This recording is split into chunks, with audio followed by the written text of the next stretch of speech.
प्रार्थनान हेच मुचे मागणी, हीच मुची प्रार्थनान हेच मुचे मागणी.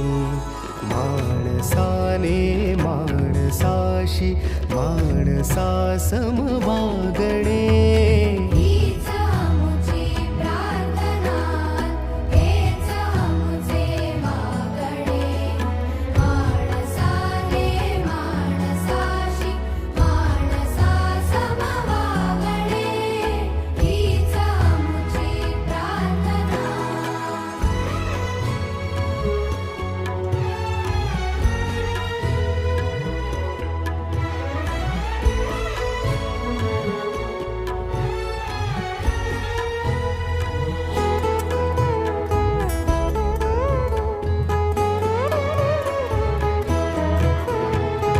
धर्म जाती प्रांत भाषा द्वेष सारे संपू